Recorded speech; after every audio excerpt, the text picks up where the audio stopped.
When jets were introduced into Enlisted with the Jet Power update, each nation received a tech tree jet plane as a fighter, in addition to the Allies and German trees receiving a premium jet fighter.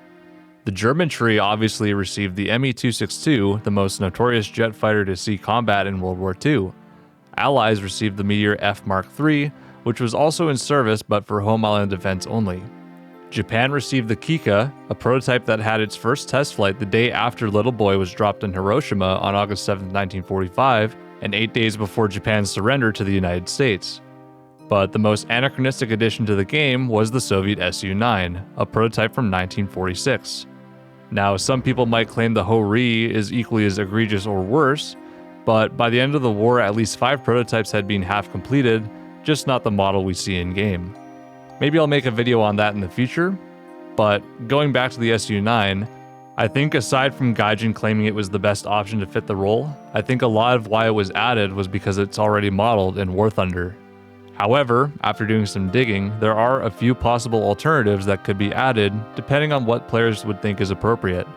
A final disclaimer, I don't have access to primary sources, so a lot of my references for this topic came from perusing the War Thunder suggestion forum as well as secondary source websites. There's a chance that the information presented here isn't perfectly accurate. With that being said, let's dive into the topic of what should replace the Su-9. My search begins with something that saw service in the Soviet Air Force prior to the end of the Manchurian Campaign in September 2, 1945. It was hardest to find something that had a combination of fast speed, good firepower, and a large suspended payload. All things considered, it's already in the game, the LA-7. If you find something quicker, you lose a bomb payload. If you want bigger bombs, it's slower. So unfortunately, we do need to rely on prototypes here, with varying degrees of completion to fill the role of the Su-9. For the best combination of speed, firepower, and suspended payload on a prop fighter is the I-185 M71. This plane is the same as the I-185 M82, but with a more powerful Shvetsov M71 engine. This means you keep the two 250 kilo bombs and 3 20mm Shvak cannons, but can only fly at the top speed of 680 kilometers an hour. Surprisingly, this prototype was built before the Soviets were invaded in June 1941. Now, a lot of people are instantly going to ponder the Yak-9UT from War Thunder, with its fantastic 720 kilometers an hour top speed and no bombs, but an infamous 45mm gun. The Yak-9UTs that saw service at the very end of the war were supposedly fit with only a 23mm NS-23 and 2 B-20S cannons. The 37mm and 45mm experimental variants of this plane, while present in War Thunder, unfortunately are post-war developments, at least from the sources I could find. The 20 and 23mm cannons at least have some anti-tank potential, with 28 and 32mm of pen with API respectively, but not enough to replace the speed and payload of the Su-9. It's potentially an incredible designated fighter option though. We've reached the topic of motor jet planes, combining the power of props with primitive but assistant rocket and jet motors. The first we'll discuss is the I-250. Combining the VK-107 Klimov engine with a VRDK motor jet, this plane could reach an impressive top speed of 820 kilometers an hour. It also features 3 20mm cannons as offensive armament, though it supposedly could carry up to 230 kilograms of payload. I'm assuming this would consist of 10 RBS-82 rockets. Another motor jet was the Sukhoi Su-5. Also combining the VK-107 engine with a compressor, this plane could reach top speeds of 830 kilometers an hour. However, from what I could find, it lacked the suspended armament capabilities. Fortunately, it does have 2 12mm Berzin machine guns and also the aforementioned NS-23 cannon. With similar armor piercing to the Japanese 30mm Type 5 and 100 shells, this could potentially go through the top decks of enemy tanks. Our third option is humorous, but honestly has some potential. The I-153DM4 Chaika would be a return to form, as it's the same I-153 biplane at the beginning of the Soviet aircraft research, but with the improved Shvetsov M62R radial engine, in addition to 2 DM4 ramjets.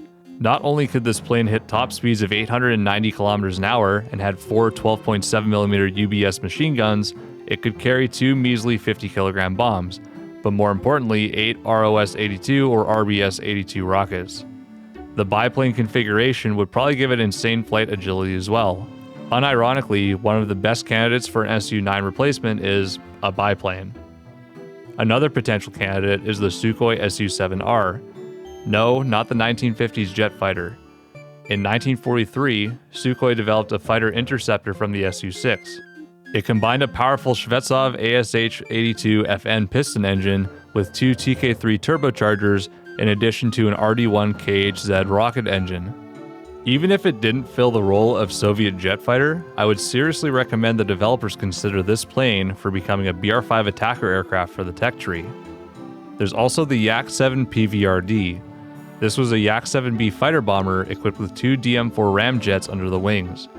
This means you get the 20mm Shvat cannon, two 12.7mm Berezin machine guns, and either two 50kg bombs or six ROS or RBS-82 rockets, but on a platform that can reach 800 kilometers an hour. Now, an ideal replacement would be a Yak-9B with these rockets, since it could carry four 100kg bombs compared to its little brother, but I haven't found any evidence of such a thing. The most prominent lineage of experimental rocket and ramjet-supported piston aircraft are the Lavochkin aircraft. And while each aircraft got progressively faster and better armed, it's hard to determine exactly which prototype was the latest that falls into the World War II timeline. While there was a version of the Lag-3 with a ramjet, we're going to jump straight to the LA-7R, which as anyone can assume is an LA-7 with an RD-1 rocket engine booster. This increased the top speed to 740 kilometers an hour, combining with the LA-7's two or three 20mm cannons and two 100kg bombs. From there, things get a little murky. See, the LA-7 was mostly wood construction and armed with 20mm cannons, and a lineage of fighters would eventually develop into the post-war LA-9, which was all metal construction with four Noodleman NS-23 cannons. With this in mind, these planes seem to have been tested with either RD-1 KHZ or eventually ramjets and pulse jets, but it's hard to find exact dates for when they were first test flown. So we will list them off in chronological order. The LA-120 was a prototype of the LA-7, mounting a more powerful Shvetsov ASH-83 with 1850 horsepower and mounting both one 20mm B-20 and one 23mm NS-23. This plane, built in 1944, had a top speed of 735 kilometers an hour, and in January of 1945 was being tested with an RD-1 rocket booster. Some sources claim the top speed was 745 kilometers an hour with the booster, but we know it increased the top speed of the LA-7 from 680 kilometers an hour at level flight at 6,000 meters to 795 kilometers an hour at 6,300 meters. This means that the LA-120R should have a top speed of about 840 to 850 kilometers an hour. The LA-120 was succeeded by the LA-126, which returned to the more reliable Shvetsov ASH-82, but with a supercharger and fuel injection to reach the same output of 1,850 horsepower. The main difference? The LA-126 mounted four 23mm Noodleman NS-23s, a very impressive increase in firepower. The extra weight meant that it had a top speed of 690 kilometers an hour, with flight tests beginning January 10, 1945. This is already a very strong plane, but the RD-1 KHZ was supposedly installed and began test flights in July of 1945. Using our previous calculus, the LA-126R should have a top speed of around 800 kilometers an hour. Something of note, however, the hardware and controls for the RD-1 supposedly took up space where the cannons were mounted on the nose of the plane, meaning this may have had one or two of the NS-23s removed when the rocket booster was added. With all of this being considered, we know the LA-7R could definitely carry two 100kg bombs, but the LA-9 could only carry two 50kg bombs, and I don't know where that limitation originates within the prototype timeline. But in theory, the LA-126R could fly around 800 kilometers an hour with four 23mm NS-23 cannons and carry two 100kg bombs in July of 1945. Now, from what I could gather, it seems the Soviets transitioned to using ramjets instead of the RD-1 KHZ due to the Sukhoi Su-7R prototype's rocket motor exploding during a flight. This means that, based on the information I found, any LA-7 or derivative with ramjets is most likely a prototype from 1946 and beyond. The LA-126 PVRD specifically began construction in March of 1946, so we know it goes far beyond the limits of the world conflict. Another interesting option is rocket-powered aircraft. These would be similar to the Me-163 Comet, which has very limited fuel supply that is meant to be reserved, or maintained with a low throttle. The obvious choice here is the BI or Brezhnev rocket plane, which is already in War Thunder. It does have a top speed of 800 kilometers an hour and carries two 20mm Shvak cannons with 90 rounds in total. They can penetrate 28mm of armor, but the plane is overall very small and could only carry two RS-82 rockets as suspended armament. However, it does have plenty of potential as an interceptor aircraft. I might speak more on those in a later video. The most extreme version of the BI is the BI-6, which also experimentally mounted two DM-4 ramjets on the edges of the wings, the same ramjets that were on the I-153 DM-4 we previously discussed. This was supposedly only tested in a wind tunnel in the spring of 1944, but never flew with these installed. However, this configuration would have supposedly hit speeds of around 1,000 kilometers an hour. The Kostikov 302 was also a rocket-fueled prototype plane, fitted with a single RD-2M rocket engine. This would have been very underpowered, but there were plans to also add two ramjets, supposedly of a new design by Vladimir Stepanovich Zhuyev.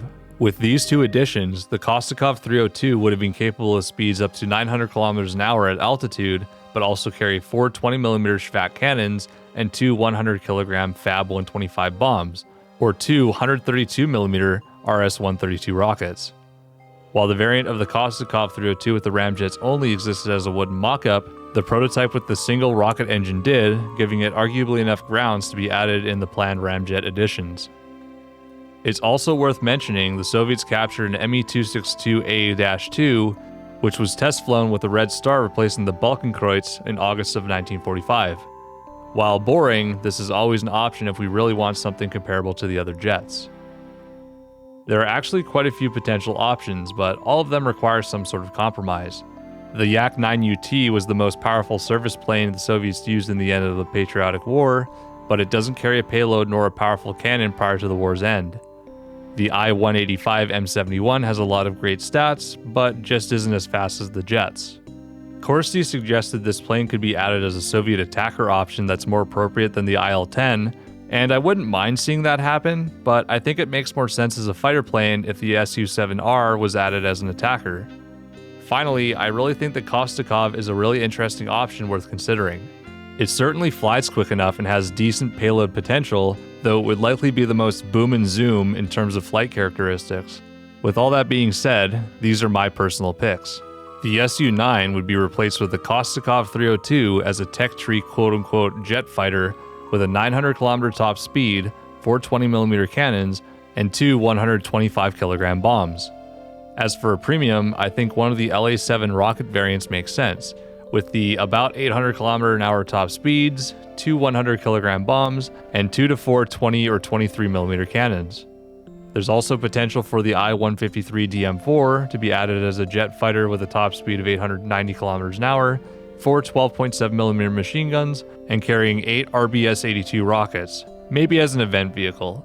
But what would you pick? Would you even consider replacing the Su-9? Let me know what you think. Also consider liking, subscribing, and hitting the notification bell if you like this video, or learn something new about experimental Soviet aircraft. What other changes would you like to see in Enlisted? Let me know. Thanks for watching, stay awesome, and I hope you have an amazing day.